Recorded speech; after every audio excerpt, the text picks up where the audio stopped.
बिस्मिल्लाहिर्रहमानिर्रहीम। अस्सलाम वालेकुम डियर स्टूडेंट्स। आज हम अपने अल्काइल हैलाइड टॉपिक के रिएक्शन सीरीज़ को आगे बढ़ाते हैं और बेटे आज हमने एक कंपैरिजन करना है दो तरह के रिएक्शंस का, जिसमें एक हमारे पास सब्स्टिट्यूशन रिएक्शंस है और दूसरा बेटे हमारे पास एलिमिनेशन। आप अगर इससे पहले दो लेक्चर्स जो हैं वो स्टडी कर चुके हों और उन्हें आपने देख लिया हो तो आपको थोड़ा सा आइडिया हुआ होगा कि इससे पहले हमने एक लेक्चर डिस्कस किया था सब्स्टिट्यूशन रिएक्शन, जिसमें हमने SN1 और SN2 रिएक्शन को पढ़ा था और इसके फ़ौरन बाद फिर हमने एक और लेक्चर स्टडी किया था जिसमें हमने E1 एंड E2 मैकेनिज़्म को पढ़ा था। ठीक है जी। होता क्या है लैब के अंदर, जब भी हम किसी रिएक्शन को कंडक्ट करते हैं इन अ फ्लास्क, इन अ कंटेनर, तो वो रिएक्शन ना तो 100% सब्स्टिट्यूशन का होता है और ना ही 100% एलिमिनेशन का होता है, बल्कि हमारे पास जब भी कभी प्रोडक्ट बनता है तो वो एक मिक्सचर की फॉर्म में बनता है और ये मिक्सचर जो है इसमें सब्स्टिट्यूटेड और एलिमिनेटेड दोनों तरह के रिज़ल्ट्स जो हैं वो आ रहे होते हैं। बस फ़र्क सिर्फ ये होता है कि जब हम दोनों का कंपैरिजन करते हैं तो उस कंपैरिजन में एक टाइप ऑफ प्रोडक्ट ज़्यादा एक्सीड कर रहा होता है, उसकी परसेंटेज ज़्यादा होती है, और दूसरी टाइप ऑफ प्रोडक्ट जो है उसकी परसेंटेज कम होती है। अब कौन सा प्रोडक्ट ज़्यादा हाई परसेंटेज में प्रोड्यूस होगा और किस प्रोडक्ट की परसेंटेज कम होगी, इन बातों को अंडरस्टैंड करने के लिए हमारे पास बेटा ये पैरामीटर्स हैं कि इन पैरामीटर्स की मदद से अगर हम डिसाइड करें तो हम देख के बता सकते हैं कि हमारे पास कब सब्स्टिट्यूशन का रिएक्शन ज़्यादा बेहतर हो सकता है और कब एलिमिनेशन का रिएक्शन जो है वो ज़्यादा बेहतर हो सकता है। तो हमारे कोर्स के हिसाब से जो हमें ये 5 पॉइंट्स दिए गए हैं, इन पॉइंट्स को हमने आज स्टडी करना है और टॉपिक है हमारा बेटा सब्स्टिट्यूशन वर्सेस एलिमिनेशन रिएक्शन। तो स्टार्ट करते हैं बेटा। स्टार्ट करने से पहले हमेशा की तरह आपको रिमाइंड करवाता जाऊं कि ये तमाम लेक्चर्स जो हैं बेटे आपको अवेलेबल होंगे ऑन कॉनिकल फ्लास्क, और ये यूट्यूब चैनल जो है वो आप लोगों की बेनिफिट के लिए, आपके जो है वो फ़ायदे के लिए जो है वो बनाया गया।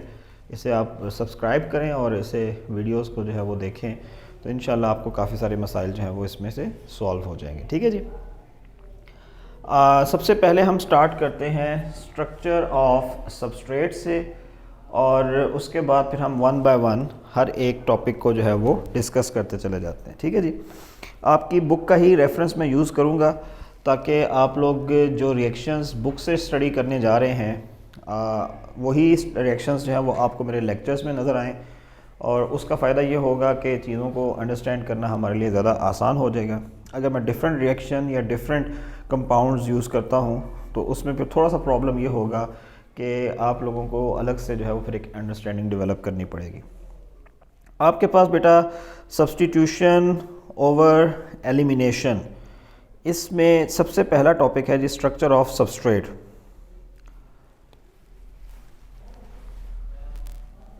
सबस्ट्रेट मॉलिक्यूल दो तरह के होते हैं, एक को कहते हैं लीनियर चेन और दूसरे को कहते हैं ब्रांच्ड। जो ब्रांच्ड होते हैं they are crowded, over crowded. जो लीनियर चेन है वो आपके पास होते हैं लेस क्राउडेड। तो जो ओवर क्राउडेड होते हैं substrate, usually favour elimination over substitution. ठीक है जी।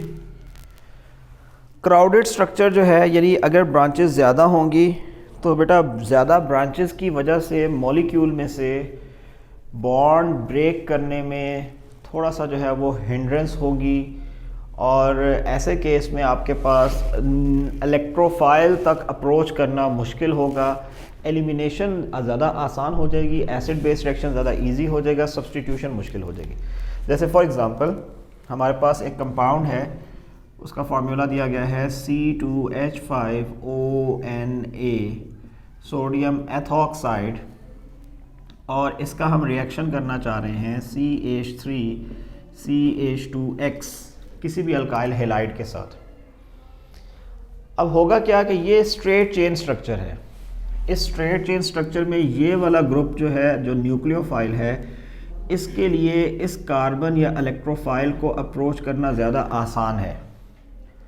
तो ये न्यूक्लियोफाइल क्या करेगा, ये यहाँ पर इलेक्ट्रोफाइल को ज़्यादा आसानी के साथ जो है वो अप्रोच करेगा। और जब इलेक्ट्रोफाइल को इजीली अप्रोच करेगा तो रिज़ल्ट क्या बनेगा आपके पास, ये हो जाएगा जी CH3 एंड CH2, और इसके साथ क्या आ जाएगा OC2H5 प्लस, ये हो गई सब्स्टिट्यूशन। अगर आपके पास यही न्यूक्लियोफाइल इसे अप्रोच करने की बजाय कहाँ चला जाए, बीटा कार्बन पे चला जाए और यहाँ से ये बीटा हाइड्रोजन्स को रिमूव करने की कोशिश करे, तो आपके पास बेटा कंडीशन क्या होगी। चले जी मैं यही एरो रिमूव करता हूँ।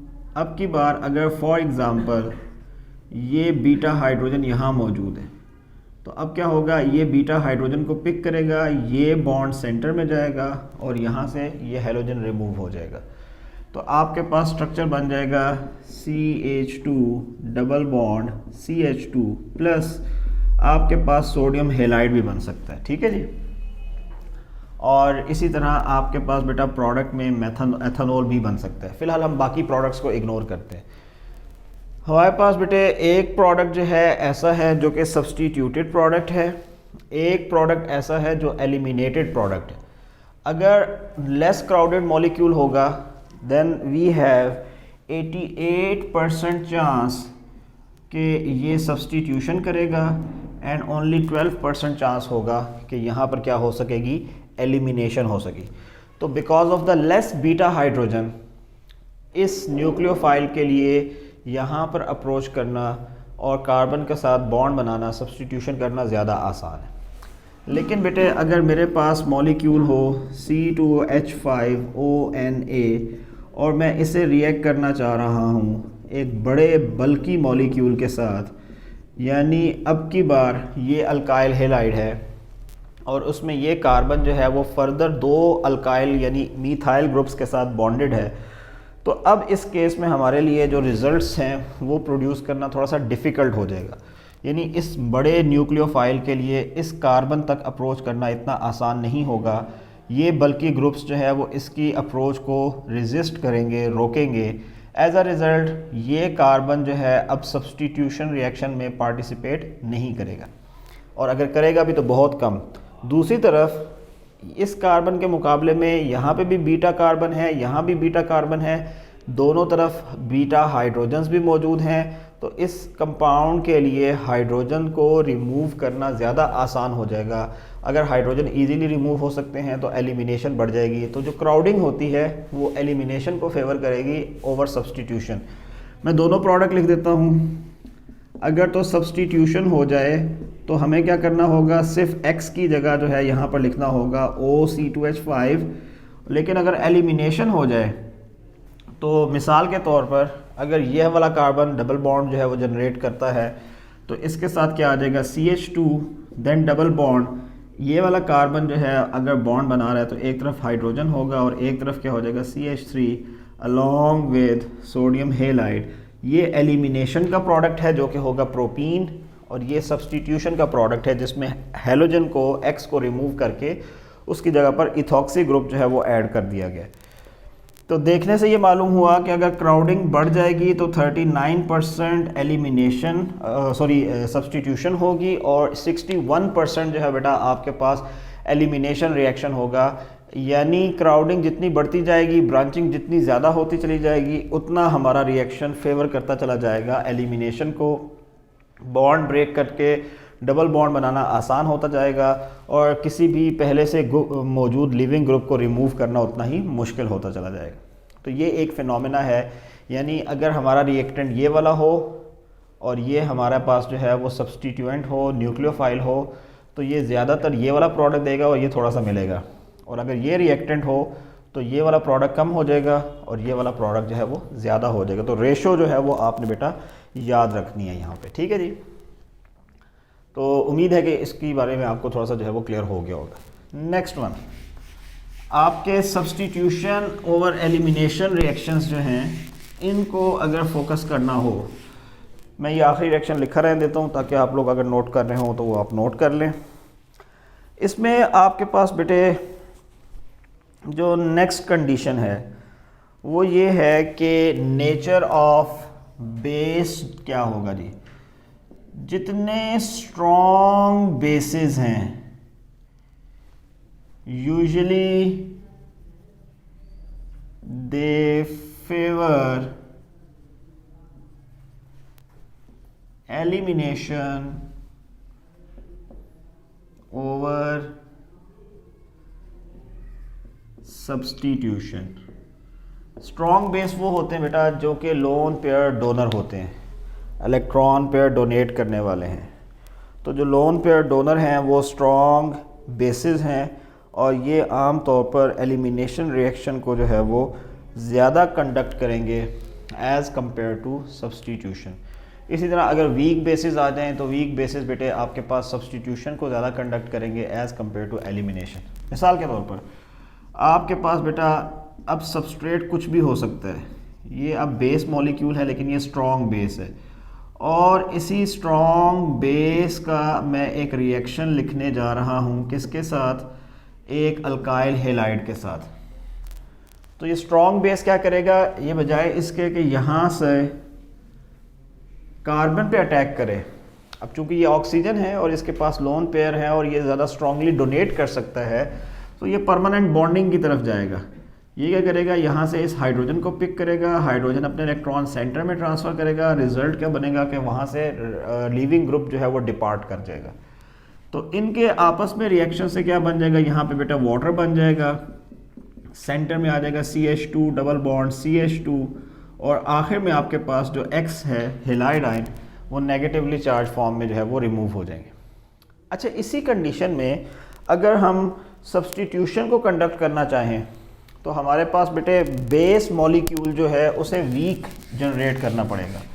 यानी अगर मैं यहाँ पर मॉलिक्यूल जो है रिएक्टेंट का सेम यही रखता हूँ, मैं कहता हूँ कि मेरे पास यही अल्काइल हेलाइड है जिसमें 2 कार्बन हैं और साथ में ये एक हैलोजन से बॉन्ड बना रहे हैं, लेकिन अब की बार जो बेस है वो वीक बेस है।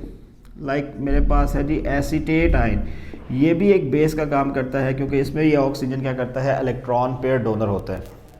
तो बेटा इस इलेक्ट्रॉन पेयर डोनर के लिए इतनी टेंडेंसी नहीं है कि वो यहाँ से किसी भी नेबरिंग प्रोटॉन को पिक कर सके। तो ये क्या करता है, ये डायरेक्टली अप्रोच कर देता है किसको, इस कार्बन को, और यहाँ से इस लिविंग ग्रुप को क्या करता है, डिपार्ट कर देता है। तो जब लिविंग ग्रुप डिपार्ट होगा तो रिज़ल्ट क्या बनेगा आपके पास, ये बन जाएगा जी CH3 CH2 और डबल OC CH3, यानी ये एसीटेट ग्रुप आ जाएगा, और साथ में आपके पास क्या आएगा, ये halide ion X negative ion जो है वो आपको मिल जाएंगे।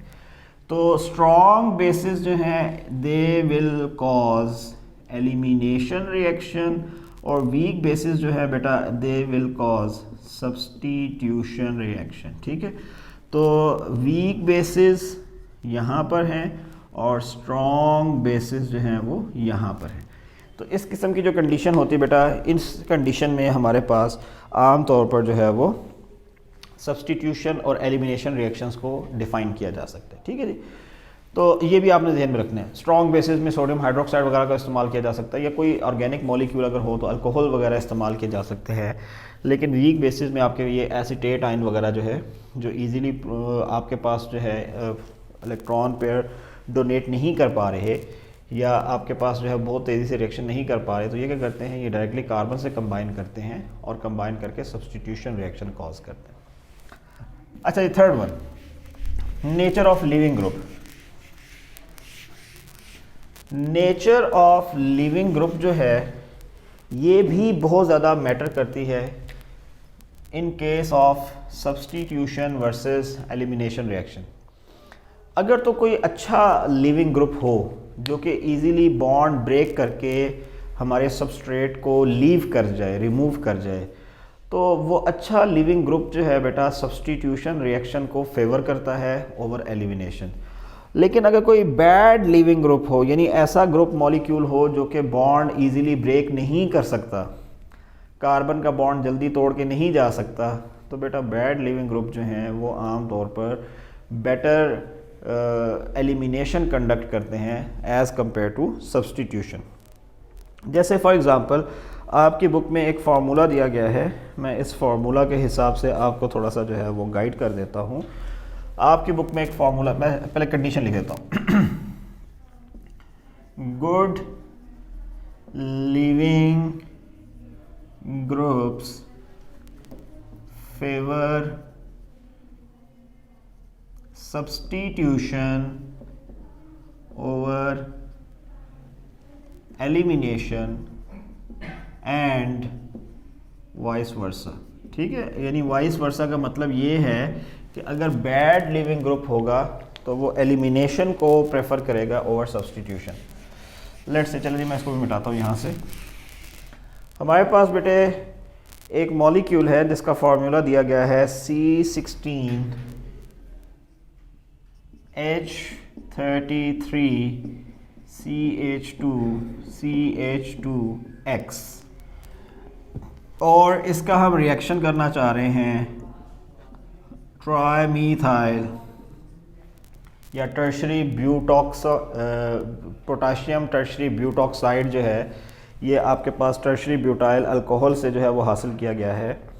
इसमें आपका जो ओवरऑल स्ट्रक्चर है वो ऐसा होता है कि carbon to oxygen single bond होगा, इस नेगेटिव चार्ज, और यहाँ पोटाशियम पे पॉजिटिव चार्ज, और कार्बन के 3 बॉन्ड बनते हैं, एक CH3 से, एक CH3 से, एक CH3 से। तो ये टर्शरी ब्यूटाइल अल्कोहल से बनता है, इसको कहते हैं पोटाशियम टर्शरी ब्यूटॉक्साइड। बहरहाल फार्मूला का नाम जो है वो आपके लिए मैटर नहीं करता, असल चीज़ मैटर ये करती है कि ये वाला मॉलिक्यूल इस पे से लिविंग ग्रुप को कैसे जो है वो रिमूव करेगा। ये पूरे का पूरा रिएक्शन हम बेटा कंडक्ट करवा रहे हैं in the presence of tertiary butyl alcohol, और टर्शरी ब्यूटाइल अल्कोहल का फार्मूला हमारे पास ये लिखा जाएगा। ठीक है जी, यानी ये सिंपल वही कंडीशन है। मैं ये फार्मूला अगर यहाँ लिख दूँ आपको, तो ये हो जाएगा OH, ये हो जाएगा CH3, ये हो जाएगा CH3, ये हो जाएगा CH3। तो इसको कहते हैं टर्शरी ब्यूटाइल। टर्शरी ब्यूटाइल क्यों कहते हैं? क्योंकि ये अल्फ़ा है, इसके साथ 1 2 3 बीटा कार्बन है। तो अगर 3 बीटा कार्बन हो तो ये टर्शरी ब्यूटाइल मॉलिक्यूल होगा। OH है तो टर्शरी ब्यूटाइल अल्कोहल। इन 3 CH3 ग्रुप्स को बेटा आप यहाँ पर ट्राई यानी ब्रैकेट के अंदर हम जो है वो थ्राइस की फॉर्म में जो है वो लिख सकते हैं, यानी CH3 थ्राइस COH। लाइकवाइज ये भी CH3 थ्राइस CO है। अगर हाइड्रोजन की जगह पे एक पोटेशियम आ जाए तो ये आपके पास जो है वो इसका अल्कोक्साइड बन जाता है। बहरहाल ये वाला ऑक्सीजन जो है वो यहाँ से डिस्प्लेसमेंट कर सकते हैं। असल लॉजिक ये है कि हमने ये डिस्कस करना है कि यहाँ हमारा जो लिविंग ग्रुप है X, उसकी नेचर क्या है।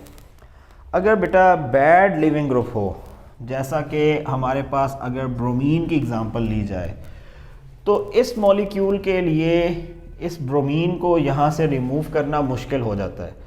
तो रिज़ल्ट ये निकलता है कि हम यहाँ पर जो रिएक्शन कंडक्ट करते हैं वो सब्स्टिट्यूशन की बजाय एलिमिनेशन हो जाता है। जैसे कि मैंने पहले कहा कि बैड लिविंग ग्रुप होगा तो एलिमिनेशन अच्छी होगी, लेकिन गुड लिविंग ग्रुप होगा तो सब्स्टिट्यूशन अच्छी होगी। तो इसका मतलब ये हुआ कि ये वाला ऑक्सीजन यहाँ से प्रोटॉन या हाइड्रोजन पिक करेगा, यहाँ दरमियान में डबल बॉन्ड आएगा, ये X रिमूव हो जाएगा, यानी स्ट्रक्चर बन जाएगा C16H33CH डबल बॉन्ड CH2।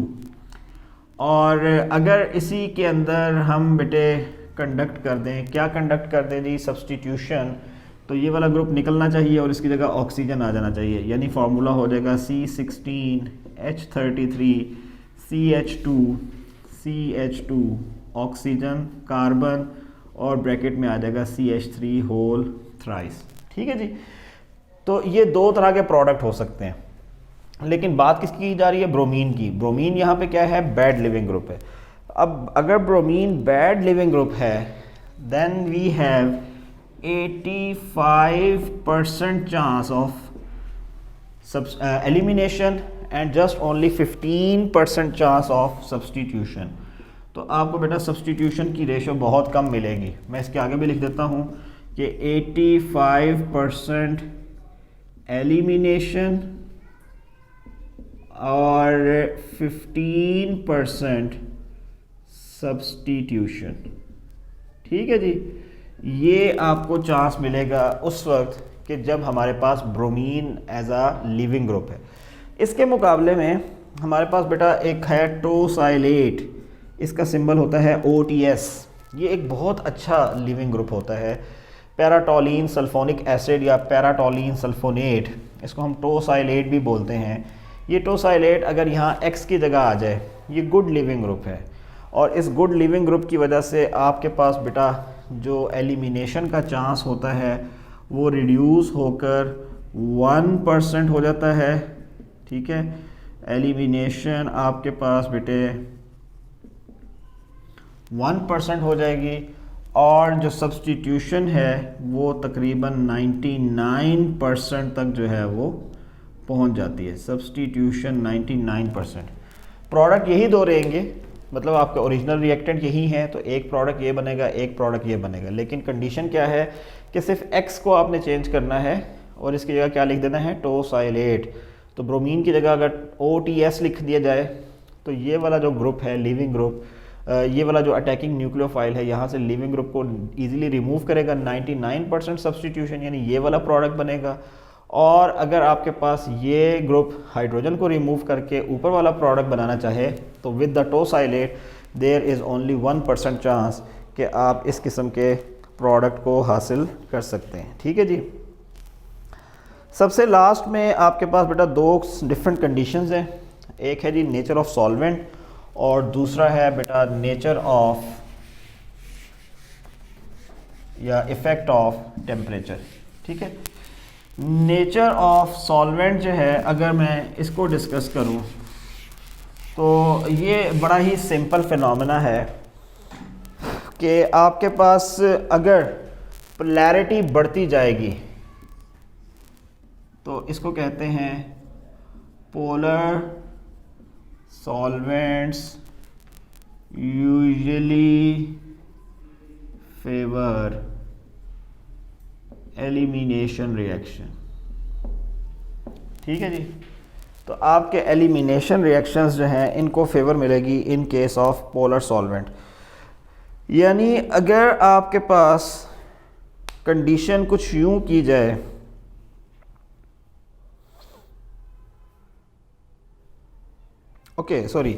ये कंडीशन जो है वो मैंने उल्टी लिख दी है। आपके पास पोलर सॉल्वेंट नहीं होगा, ये हो जाएगा non polar solvents. Non polar solvents usually favour elimination reaction और आपके जो पोलर सॉल्वेंट्स हैं बेटे ये यूजुअली फेवर करेंगे सब्सटीट्यूशन रिएक्शन को। ओके, मैं दो रिएक्शन लिख देता हूँ। आपकी बुक में इस टॉपिक में रिएक्शंस अवेलेबल नहीं है लेकिन मैं दो लिख देता हूँ। ठीक है, पहला रिएक्शन है बेटे आपके पास अल्कोहलिक पोटेशियम हाइड्रोक्साइड। ये रिएक्शन आपने मैट्रिक में भी पढ़ा था। ठीक है, अपने लोअर ग्रेड्स के अंदर, लोअर क्लासेस के अंदर पढ़ा था कि इन केस अगर कंपाउंड हो CH3 CH2 एंड Cl और इसका आप रिएक्शन कर दें पोटेशियम हाइड्रोक्साइड से in the presence of alcohol, तो ये क्या है, नॉन पोलर है। तो नॉन पोलर की प्रेजेंस में आपके पास रिजल्ट क्या बनेगा, CH2 double bond CH2 plus potassium chloride and water. लेकिन आप अगर इसी रिएक्शन को पोलर सॉल्वेंट में कर दें और पोटेशियम हाइड्रोक्साइड को रिएक्ट करवा दें in the presence of aqueous solution, तो बेटा कंडीशन क्या बन जाएगी आपके पास, ये हो जाएगा जी Cl plus potassium hydroxide in the presence of water. तो वाटर की प्रेजेंस में बेटा ये पोटेशियम हाइड्रोक्साइड एलिमिनेशन कॉज करने की बजाय सिर्फ इस क्लोरीन को रिमूव करेगा and you will get CH3 CH2OH along with potassium chloride only. तो non polar solvents usually favour elimination while polar solvent यानी वाटर पोलर होता है it will favour substitution reaction. ठीक है जी, तो ये आपके पास बेटा कंडीशन है जो कि इस केस में जो है वो अप्लाई की जा रही है। अच्छा, सबसे लास्ट में हमारे पास अब बात की जाएगी टेम्परेचर की। उम्मीद है कि आपको यहाँ तक कहानी जो है वो कुछ ना कुछ समझ में आ चुकी होगी। ठीक है जी। टेम्परेचर जो है बेटे, अगर इसको देखा जाए तो इफ़ेक्ट ऑफ टेम्परेचर क्या हो सकता है। High temperature